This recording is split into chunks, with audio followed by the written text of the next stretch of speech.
Hello, good morning, and welcome to the Dailies on Network Television International, where we keep you updated with what is happening from our Nigerian newspaper. And just to let you know that today it's been celebrated as the World Freedom, World Freedom Press Day, and you can call it the freedom of press and whatever you want to call it. Every 3rd of May it's been celebrated, and we are fortunate to be in an era where we have the freedom to express and circulate news as is expected of us. I am Sarah Elisha Dashum, and Rachel Tanzi is here with me. Good morning, Rachel. Good morning, Sarah. How are you doing? I'm fine. How about you? I'm great, thank you. Before we dive to the paper, let's just talk a little about the World, World Press Freedom Day. Yeah. And it's actually a very important day because everybody that is in press, talking about news writers, talking about journalists, talking about, you just have the freedom to express, circulate news as expected. And for this year, the theme as is being defined by the UNESCO said that shaping a future of rights, freedom of expression as a driver for all other human rights. Because of course, when you have the freedom to circulate news as is expected, you have the freedom to be able to gather everything that is expected in relation to, giving the rights as is expected. Then that actually, really, we can say that there is freedom for the press. Back was then, especially during military regimes, and even when things were not really free as it is right now. You don't have the freedom to actually express news. Sometimes you have to water it down. Sometimes you have to change the story because you are being scared of your life. Of course, we've heard stories where journalists are being killed in their line of duties, or they are being threatened not to report something as it's actually happened. But then we have gone to a period where press have the freedom to actually, express themselves, express the news. And then I'm really happy that we get to celebrate it again, and we are among the living to celebrate this World Press Freedom Day. Yes, so it's important that we celebrate it because, yes, we are a beneficiary of something like that because we are here and we are able to read the news, talk about the news and events that are happening globally and even locally. But then we know that there were times that it wasn't that easy for people in press. And this is something that the fight will never stop for freedom, because I want to believe that there are freedom more in certain regions than for Nigeria. We can say we have more freedom, better freedom than some places, most especially for journalists and press people in war-torn areas or places that there are crises. You are always in between. You are always at a position where you need to be extremely careful not to pick sides, not to say the wrong thing, because if the government, if whatever you say is offensive or not appropriate to the government in power, most especially in places that there are crises, you will go to jail. We have so many journalists, so many pressmen and women that have died, even in the line of action. We have that last year of Shireen, had the Palestinian crisis we know in Gaza going on back and forth, and she was shot while reporting active duty. And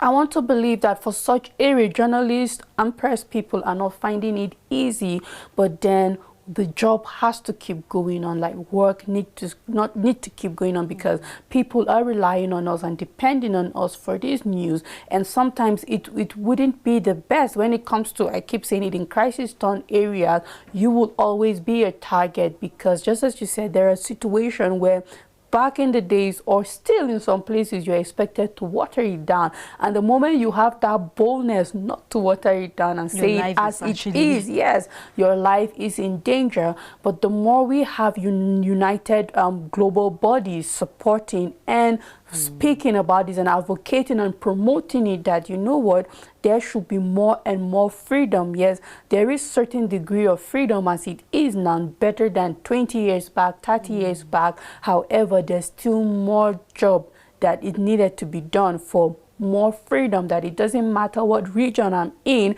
and no matter what the situation is at ground, that as a journalist, I should be able to say the truth as it is without the fear of my life being in trouble or not, because the people are relying on me to give them the real information. Then what is the aim if I am not being truthful because my life is in danger? So we'll just keep spreading the message, and we hoping, looking forward to a world in general entirely where you stand for the truth, you will be truly free when you stand for the truth, and not that your life will be in danger. Of course, and so we hope that just like the theme for this year, it will be a driver for other human rights, because we have other rights of, human rights that are not actually being exercised as it should be. So we hope that this will give room to other human rights. Well, let's dive through our paper, Rachel, giving us the first paper. On Nigerian Tribune, 10th National Assembly, PDP Labour Party orders split over APC zoning plan. The writer says PDP caucus meets acting party chair. Inadequate votes, no reason to deny Southeast Senate presidency. This is coming from Mahi. And still on Sudan crisis, first batch of stranded Nigerians to arrive Abuja today. Temper justice with mercy, reps appeal to UK government. This is a statement coming from Okeramadu. You can read the details on page 30. 200% pay rise demand not outrageous. Federal government can afford it. This is coming from resident doctors, I think, replying back to what the Minister of Labor and Work is saying concerning their demands being outrageous. But then they are now saying that it is not outrageous. So we'll keep seeing how this back and forth unfolds. You can find the details on page 5. Abia lawmakers remove Speaker Epezu intervenes. NSIA launches 2 companies to deliver healthcare expansion plan. Additional exercise increase may cause illicit trade, industry recession, and layoffs. This is MAN warning. The details can be found on page 6. Why 13 houses were demolished in Ajo Estate. This is a statement coming from FAAN. Lagos train accident caught remand staff bus driver. The details you can find on page 26. And that's all the news on Nigerian Tribune. A New Telegraph newspaper, we started with a cashless transaction, 504,572 POS terminals still inactive. Merchants blame development on banks' greed. You can find more of that story on the front page and on page 3. Coming from the CBN, BVN enrollment hit 57.431 million in the first quarter of 2023. Buhari leaves IDPs $45 billion, $350 million, NCIF, CBN's $250 million fund among achievements, says APC promise of change fulfilled. You can find that story on page 4 and 28. Treason allegation, height of rascality in governance, coming from Peter Ubi, says paid agent trying to destabilize the Labour Party. Tension in Benue as herders deaf autumn's exit order kill more farmers, graze freely on farmlands. You can find that on page 28. And I hope that the government of Benue, together with even the federal government, will actually sweep into action. It's becoming a point of concern. The rate at which some herders, take it into their hands, get into some farmland, destroy crops, getting to even destroy some properties belonging to farmers.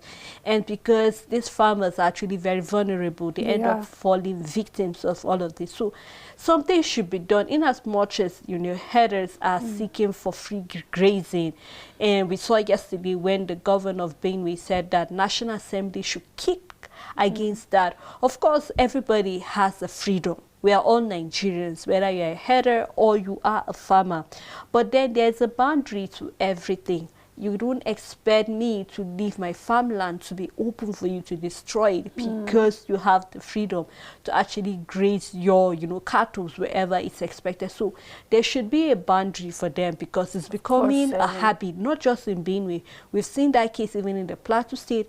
We've seen it in various parts of the country, this thing taking place. So we hope that we need something coming from the federal government to protect farmers, especially when it comes to issues like this, because at the end of the day, we begin to see that farmers are always, you know, vulnerable when it comes to herders attacking them, because they refuse to allow them to graze around their farmland. We know the way cattle can be sometimes, even not just cattle, even domestic, you know, goats and sheep, sometimes they destroy, you know, farm produce. So I hope that something will be done, honestly, because it's really a sad one when we can see more farmers are being killed on their own farmland. It's becoming really, really, you know, a point of concern. And I think it's high time the National Assembly, you know, declare emergency when it comes to this issue, because it's becoming very, very, you know, happening often, and we don't really like the way things are going. So these are some of the things that happens in Nigeria that honestly makes me wonder if we truly want to grow as a country.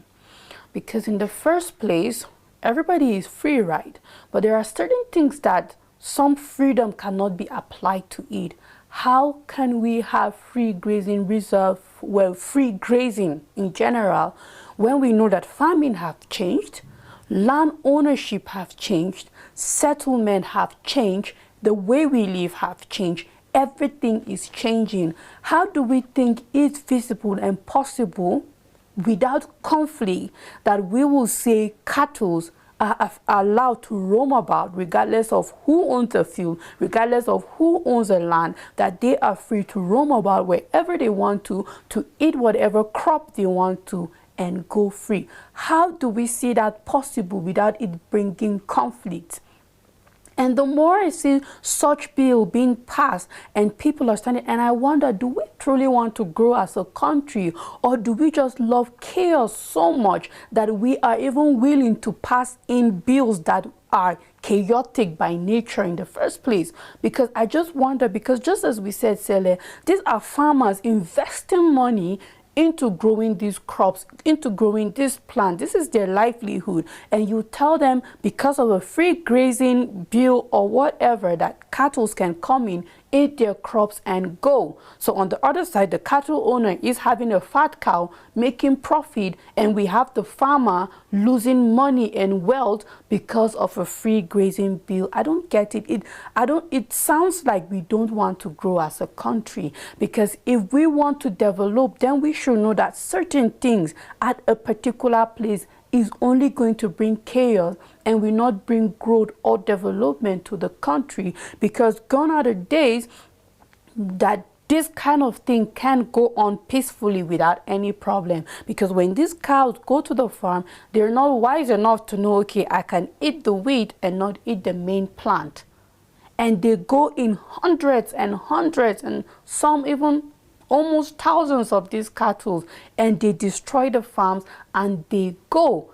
And we are seeing that, you know what, perhaps in certain region this can work, but in this region it can't work. Why are we trying to enforce something that already has a chaos nature attached to it? It just keeps it makes me truly wonder if we truly want to grow or not in this country. Because when we want to insist on passing bills like this, that we can see the dangers of it facing us, but we still are insisting, then I wonder if we have lawmakers, if we have people in power, if we want a government that wants Nigeria to grow. Because if we are to look at the economies that have grown and have gone ahead of us, that have meat in excess, they have beef, they have everything, they don't farm the way we farm. This is already telling us that we're very backward, and if we want to grow as a country, perhaps we start adopting practices when it comes to agriculture, livestock farming. We start adopting practices that can really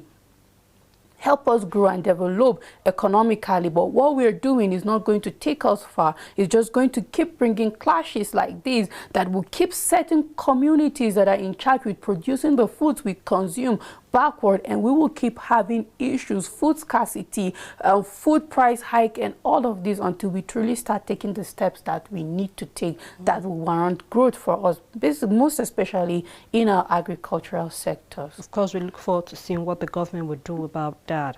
And still on the story of Ekweremadu, reps write the UK government seek, let me see, summon Oyema Dabere, NEMA officials over Sudan evacuation palaver. You can find that on page 3 and 5.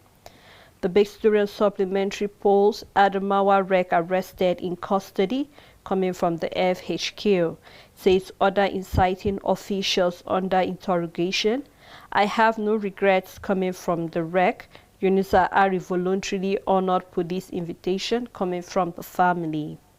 Senate mulls uniform retirement age for judicial officers, investigate delay in issuance renewal of passport by the NIS. And on the 10th Assembly, APC National Working Committee meets today, may decide on zoning. You can find that on page 5.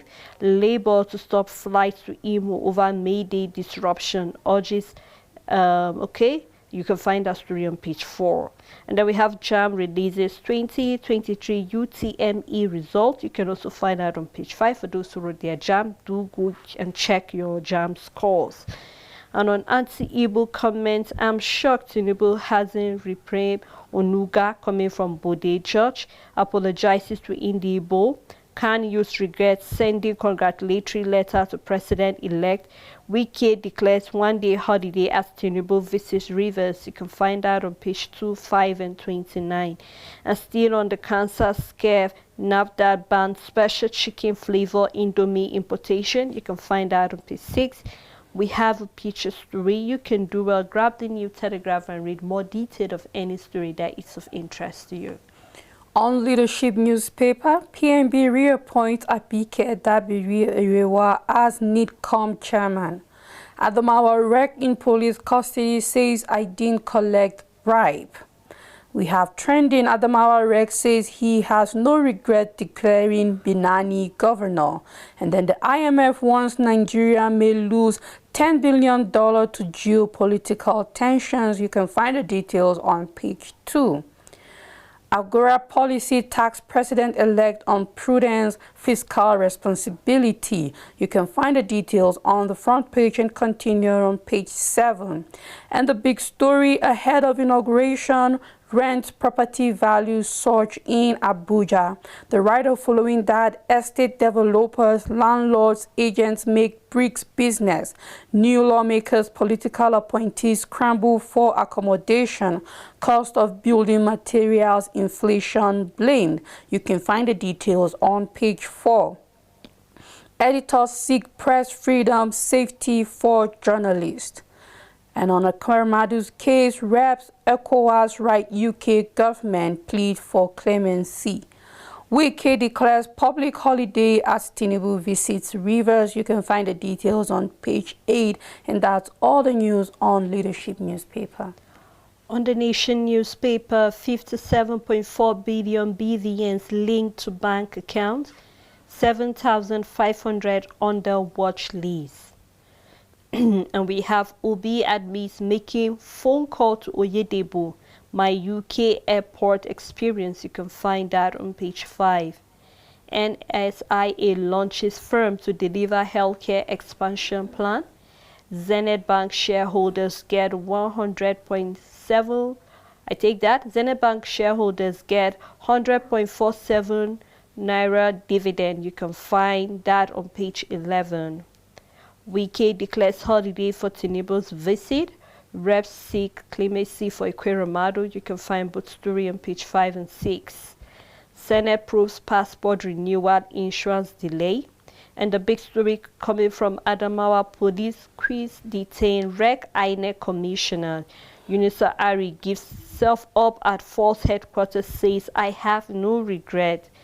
First batch of Nigerians expected from Sudan today. 1,350 arrived in Port Sudan, 5,500 taken out of Kildom, and then we have House leadership meets minister and agency. Downside, we also have JAM releases UTME result. Driver who slammed business train in Lagos remanded. You can find that on page 7. We have some questions for the reg. You might do well to actually get the Nation newspaper and see some of the questions that he will be asked. And that's all on the Nation newspaper. On Vanguard newspaper, CBN to audit e-payment system, watch list 572 bank customers. Buhari okays partial exclusion of Finance Ministry from TSA. Zenith Bank shareholders approve 100.47 billion naira dividend. World Press Freedom Day, NGE tax incoming government on safety of journalists. Osibajo, symbol of national unity, say Buhari, Gowon, governors and others. The big story, no regrets declaring Binani winner, says Adamawa Rec. The writer, following that police arrest, grill him in Abuja. Investigations continue. Other officials fingered under interrogation. I didn't collect 2 billion naira bribe. Coming from Yunusa Ari, says bribe allegation social media hype. Abia Assembly boils as two speakers emerge. Despite NWC's intervention, APC insists on suspension of National Vice Chair and Secretary. You can find the details on page 9. Temper justice with mercy. Reps ECOWAS Parliament urge UK government on the Ekeromadu sentence. You can find the details on page 11. Second batch of Nigerian evacuees arrive Port Sudan. NSIA launches 2 companies to deliver healthcare plan. The details you can find on page 8. We have a Fair Babalola column on page 20 and also a sports column. 2023 under 17 AFCON Gusau charges Eagles to overpower Morocco. You can find the details on page 29. We have a picture story we can see at Zenith Bank's AGM. We can see the founder and chairman of Zenith Bank and other stakeholders, and that's all the news on Vanguard newspaper. On the Punch newspaper, starting with the big story, Tinubu's victory. Legal battle begins Monday as tribunal hears petitions. APC expresses readiness, says it is aware of hearing date. And then PDP Atiku will emerge victorious, legal team tell Nigerians. And let me read a little detail of that story. The Presidential Election Petition Court has fixed Monday for the hearing of the petition challenging the declaration of the All Progressive Congress standard bearer Bola Tinubu as the president-elect. With this development, the expected legal battle by candidate disputing the outcome of the 2023 presidential poll will commence from May 8. The National Legal Advisor of the All Progressive Congress, Ahmed Al-Mazur, confirmed the date to the Punch on Tuesday. He said the APC legal team has been briefed and was ready to defend the party's mandate.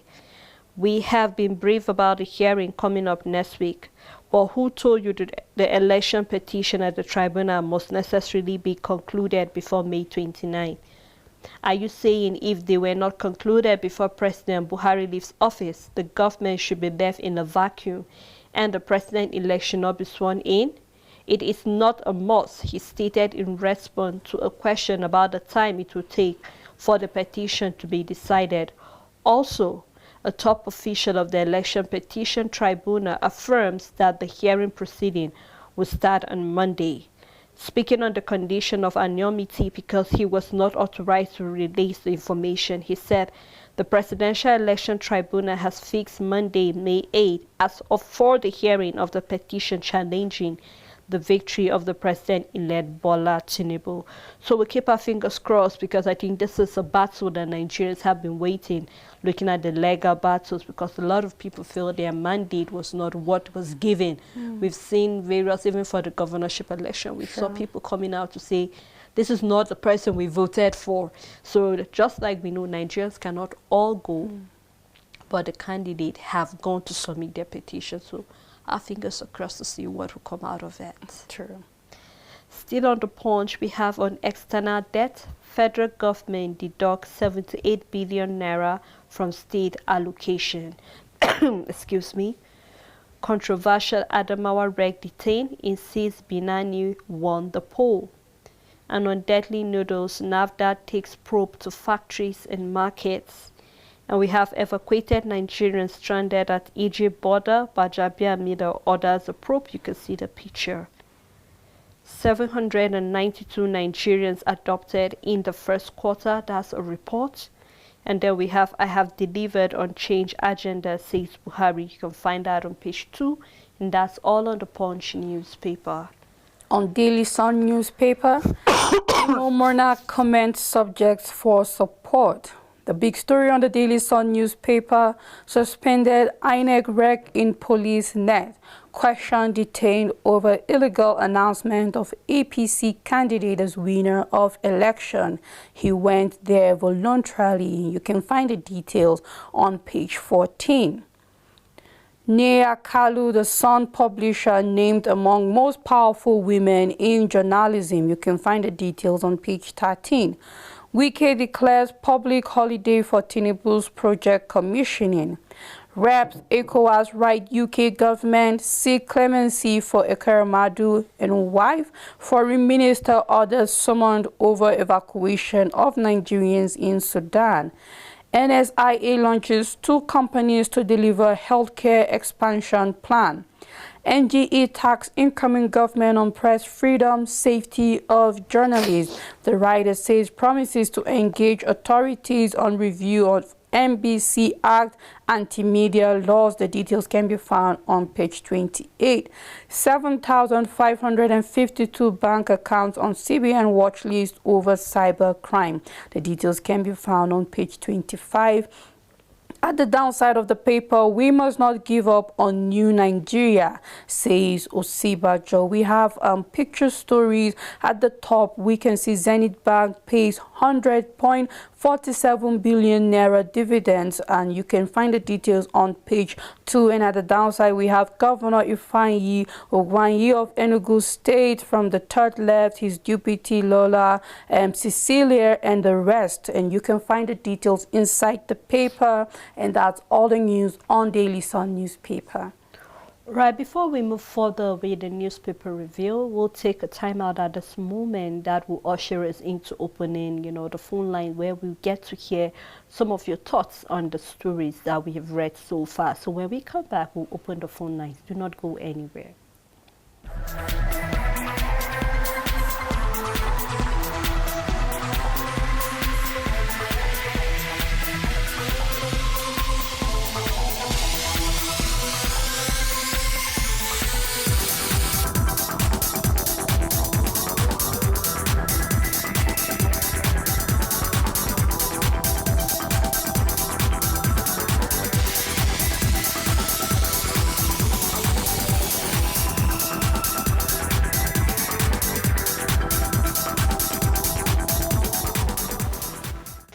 Thank you for staying tuned. It's still your morning program, The Dailies, where we keep you updated with what has been happening on the papers. Before we went on the break, we saw on the paper where the petition tribunal will be starting on Monday, where all the other parties that actually submitted will get to defend their mandate. And then also we've seen that there tends to be some attack in Benue, especially between herders and farmers. And then we've also seen other stories where Nigerians are still stranded there. The second batch will be coming into the border very soon. So a lot of stories actually making the lead on our paper this morning. So we would love to hear your thoughts on the story. What do you feel? What is the way forward? How can we be better as a country? Also in regard to the World Press Freedom Day, a lot is also going on where we are seeing editors coming out to say journalists should be given the freedom to express, circulate, and also collect news and information. So we'd love to hear what you have to say about this story. Our phone numbers are open. They are displayed on your screen. Do well to call us. Please do remember to turn down the volume of your TV set when you call us, and also be civil with your language. I still have Rachel Tanzer with me. Morning. Morning, Sarah. Thank you. Thank you. All right, then let's move on to the next paper, which is the Guardian newspaper. And the first story is on Senate presidency. Negotiation intense lobbying among contenders as the National Working Committee meets. We can see the pictures of those who are actually contending. We have that of, we see Kalu, we've seen Umahi, we've seen Lawan, and a lot of people also. So I know this is a very tight one, so just keep your fingers crossed and also read more detail of that on page 6. CBN places 7,552 account holders On BVN watch list, you can find out business news on page 15. Fund to demolish more illegal houses around airport nationwide. You can find out too on page 5. 7 years on Enugu government transfer diagnosis center to NSIA. And we have on Tinubu's $10.8 million London mansion. Buying property under investigation, risky, lawyers say. You can find out on page 2. Can we have a caller? All right, we have a call. Hello, good morning. Yeah. Okay, good morning, station. Good morning, Mrs. Helen. Good morning, Mrs. Sele. I'm Sam from Buhari, and I wish to contribute to your morning daily review. I want to talk on the distribution of political appointment. Now there's a lot of struggle, there's a lot of consultation. But did they think about the plight of the common man? Did they remember where is our own preference? Nobody thinks about the ordinary Nigerian who have been at the recipient of whatever has come from the top. And if you will agree with me that going down the line from 2015 down here, we are worse off in all socio-economic indicators. And I want my fellow Nigerians to realize that there are two groups of persons in this country, the elite and the ordinary man. Now it is this thing, all of them struggling to to be here and there. But at the end of the day, what happens to us? So we must stop fighting ourselves. These people love themselves. Their hand is on their own shoulder on both sides. At this point, it's not a matter of party now. It will benefit each and every one of them that matters. Whether it is the middle belt that is a Senate, have we been better off as a senator in the middle belt? Or whether it is southeast or south or north. So I call on my fellow Nigerians that we must stop fighting ourselves. These people, they are one in class. And that at the end of the day, our interest is never the one that is primary in their mind. Having said that, may I just speak on the new Nigerian by Tinubu? You cannot build a new Nigeria on an old foundation. Whatever it is today, we must know that, look, Albert Einstein has maintained that you cannot expect a different result if you keep on doing the same thing. A new Nigeria will not come, in my opinion, from APC and PDP. It's not possible because their ideology is known to every one of us. And that's why many of us today will say, look, if you look at today, if you cross-check the whole thing, the obedient movement has a different ideology upon which Nigeria will be built, coming from the people that they have no anything at their back. So we pray that we'll be able to see the clearer picture. Buhari said that he has done better than others. But then when you are employed, Mrs. Sele and Rachel, you know that your performance will be given to you by your employer. Your employer is Equa Television. With the ordinary citizens, the employers of Nigerians, or the president, it is all that will say whether you have done well or not. Because come to think of it, he made debt at 12 trillion. Today, our debt is 30-something going and counting. Do you call that a better performance? We are poverty #1 in the world today. Go and check our 133 below the poverty level. So when we want to talk, we should talk in number. A country can only do well when you continue to look at your data, your statistics. And the NBA, the Nigerian statistics, can tell everybody whether this president has done well or not. And not for him marking his own script by himself. Thank you, and do have a wonderful morning review. Thank you very much. Thank you so much for that contribution. Still on the Guardian newspaper, downside we have Fitiri Hills arrest of fleeing Adamawa wreck 2 weeks after. You can find that on page 8. Crisis rock Abia Assembly as members impeach speaker. You can find out too on page 7. And that's all on the Guardian newspaper. On the Daily Times newspaper, Senate directs Aviation Minister to halt planned demolition of agencies' offices. And on Adamawa Guba poll, no regret announcing Binani as winner, says arrested Reg Ari. You can find the details on the front page and continue inside the paper. Why we demolished Ajah estate buildings in Lagos. Houseman's Foreign Affairs Minister Nitcom Nema over Nigerians in Sudan. E-Naira transaction up by 100% as CBN monitors 7,552 BVNs. At the downside of the paper, ASU asks court to refer case against federal government and Ngige to ADR, which you can find the details on page 3. And that's all the news on the Daily Times newspaper. All right, let's take a look at the Daily Independent newspaper. We'll pursue our petition to a logistic conclusion coming from Obi of the Labour Party. Senate considers uniform retirement age for judicial officers. Move against planned demolition of Lagos Aviation Agency offices. You can read on the front page and more inside the paper. The big story says, I have delivered on the change I promised Nigerians, coming from President Muhammadu Buhari. Says we have upgraded our military into force of global reckoning. You can find more on the front page and on page 7. Zenith Bank delights shareholders pay 100.47 billion naira dividend. NLC bars fly to Imo over disruption of May Day activities. You can find on page 7. E-Naira platform records over. We have a call. Hello, good morning. And then the animal and others. But the attention is focused only on the animal farm. And the policies are coming up with by the federal government. I don't think they are policies that individuals and communities and states should abide by.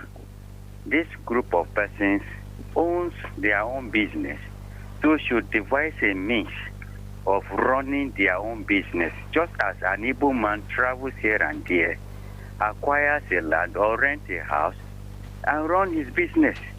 Why must the federal government take over only the farming aspect, whereby it's selecting about 13 states, then seizing land from farmers to bring about grazing only to the animals? Not thinking of what human being will eat. Is it only meat and beef meat we will eat and will satisfy us? I think the House needs to look into this issue critically and readdress that issue so that people will think of how to run their business. But if the federal government is telling us that that is her business, then we will think otherwise about it. This is my humble submission. Thank you very much. I believe the caller just talked about the grazing issue going on in Benue and how he's saying, is it only beef that we will eat? What about the crops that are being destroyed by these herders and their cattle? So we've talked about it, and we hope that the government really does something about it, because this is a very conflicting kind of situation. It breeds chaos at every level, and we just hope that the government really tackles it as it should be. Truly. Yeah. Still on Daily Independent, we have E-Naira platform records over 1.4 million transactions coming from the CBN Governor Godwin Emefiele. And then on Sudan, Bajabiamile summons Oyema, Dabire Ariwa over stranded Nigerians, which you can find on page 6.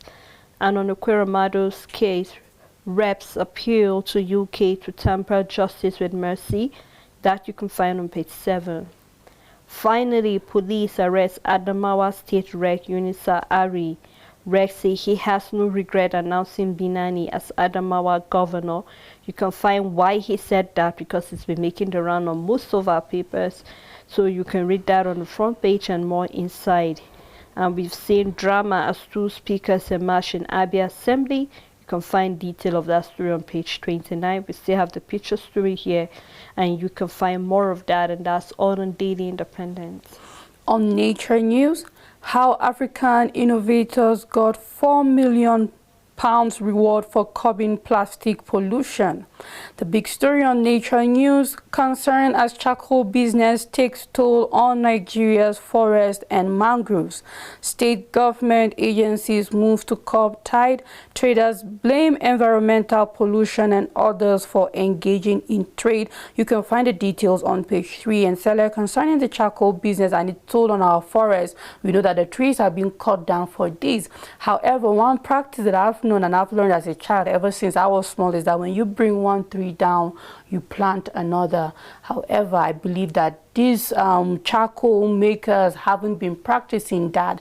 I know it takes a while for trees to grow, but then the charcoal business it has been booming for years, for decades now. So imagine if 20 years ago, as we were chopping down these trees, we were planting more trees. As we were taking down these trees, we were planting more trees. I believe that our forests and our mangroves won't suffer as it is, because whether we like it or not, this is pollution at every level. This is also decaying or depreciating our ecosystem in so many ways, because when we are if we have deforestation eating up our trees, then it means that the ecosystem is in trouble, our existence is in trouble, and then we are going to face more climate change and disaster going on. So I just hope that there will be more advocation for growing and planting trees, because I know there are also days that such for planting trees are being celebrated, just like we are having the Press Freedom Day. There are also days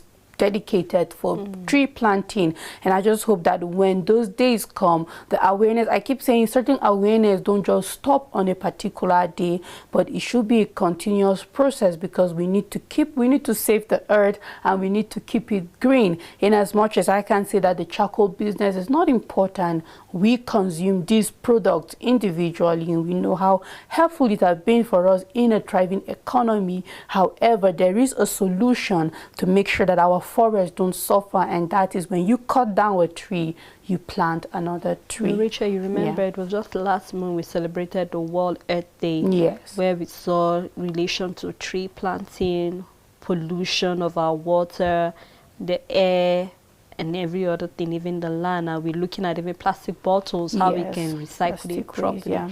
So just like you're saying, this awareness should go beyond just these days that are being assigned for raising awareness, but we see it being more. I remember, I think lately there was a governor that I think was in Nasarawa State also that banned the use of charcoal because of issues like this where we see trees are being cut down. But then right now, just like you say, the concern is who is going to send this information to them. I think it's high time we have agency that are started with that responsibility to go around. If we are complaining of our mangroves going down, the land is no longer green as it should be, there are no longer trees protecting us, and we know we benefit like from it directly, apart from the fact that you just love seeing the tree. How about the exchange we have, oxygen, carbon dioxide, and all of that, circulation and all of that. So I just hope that we have an agency that will be started to monitor the cutting down of trees, how many trees are being planted, and then at the end of the day, we'll see that a lot will be done to actually help us. So it's not as if, just like you said, we benefit from this charcoal, but there are better ways we can go about this. So we hope to see that being done in the long run. Still on Nature News, Sanwo-Olu to Lagosians expect cleaner, greener public transport system. Nigeria's gas reserve now 8th in global ranking. This is a report, and you can find the details on page 5. At the downside of the paper, under 17 AFCON Lawali dedicates award to teammates. The details can be found on page 21, and that's all the news on Nature News. All right, let's take a look at the world of business on Business Day newspaper. The big story: Cash Strive startup hunts revenue to woo investors. It's a big story. You can read on the front page and read more inside the paper. We have Landway completes multi-billion naira Obani primate residential development in Lagos. And on NSIA unveils 2 firms to expand healthcare delivery. African immigrants struggle to pay bills in UK as living costs soar. You can find that story on page 29. We have other very attractive story too. Here we saw local refineries now buy crude in naira at CBN dollar rate. Local refineries now buy crude in naira at CBN dollar rate. And then Senate Bank to pay 100.47 billion naira dividend for 2022. Do well to grab the business and remote story that gets your interest. And let's look at a little bit of sports on Sponge Sport Extra. We have Man City versus West Ham. Citizens hope to retain top spot. Liverpool versus Fulham. Reds seek 5-game winning streak. The details can be found on page 4. And we have yesterday Arsenal trashing Chelsea with 3-1 win. Gunners reclaim top spot after Blues rout. Eaglets battle Morocco for quarter-final spot. And on Saudi trip, PSG ban Messi. Coming from Forbes, CR7 is the highest paid athlete. Palace to move for Akpom, and then we have AP Pauline. We have Unocha was brought in to help salvage Southampton's season, but the goals have dried up since his EPL switch. Mourinho rejected Chelsea. You can find the details on page 5. And we have club charges for improper conduct. Sam's back leads to higher allergies, and you can find the details on page 5. PSG joined Balogun race. At the downside of the paper, Barca brace for UCL ban. And we have Gasperini eyes Lookman return. The details can be found on page 6. And we can see stats for Onocha, and you can find the details inside the paper. And that's all the news on Punch Sport Extra. All right, let's take a look at the first newspaper again, and the story that actually gets my interest. It's not government duty to create jobs, coming from Femi Adesina. Now, I don't know what your thoughts are. I just hope somebody will call us on this story. It's not government duty to create jobs, coming from Femi Adesina. And then we have Umahi visit Buhari, says Southeast deserves Senate presidency. Wike declares public holiday as Tinubu visit River State today.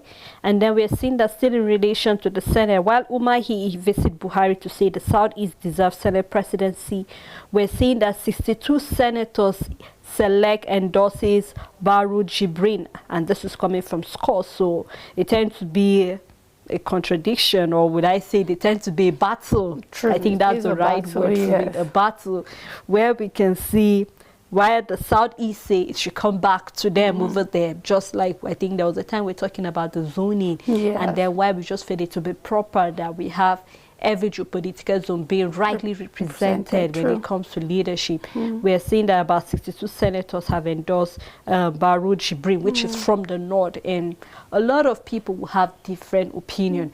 But Rachel, this story coming from Femi Adesina is actually what caught my attention, that it's not government duty to create jobs. I don't know what you understand from that statement. We have a call online. Maybe it's in regards to that story I said. Hello, good morning.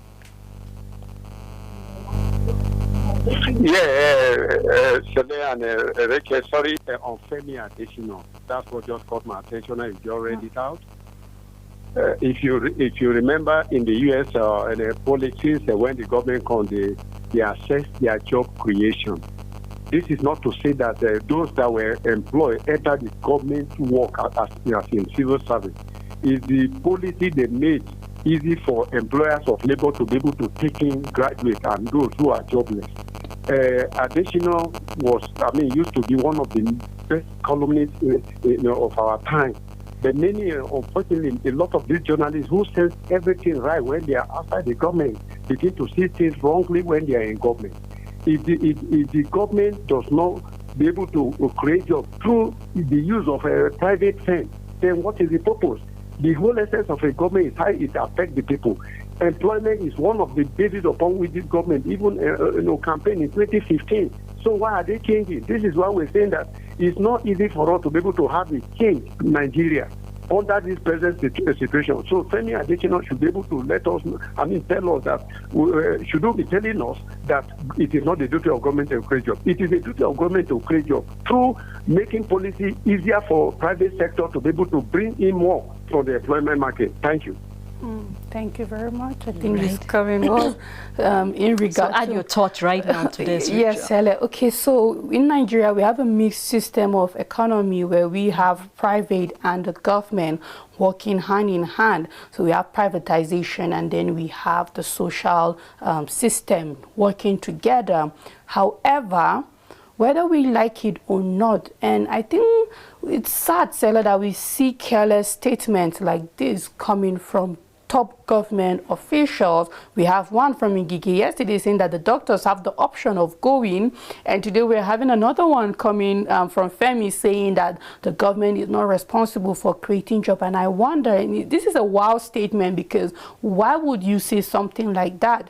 We agree that we have two systems of economy, meaning yes, the private system is also employer of labor, and we also have the government as employer of labor also at the same time. However, the government are the only ones really with enough resources, with enough manpower, with enough, when we talk about land, when we talk about the capital, when we talk about everything that is needed in production, everything that is needed, like everything needed, you understand, the government are the ones that have access to the largest amount of everything. Meaning when it comes to funding, the government has it more than any private sector. I'm not disputing the fact that we have very well, we have, for example, the Dangote, he is an employer of labor, and thousands of employment has come due to him. However, we're talking about an economy and a government with population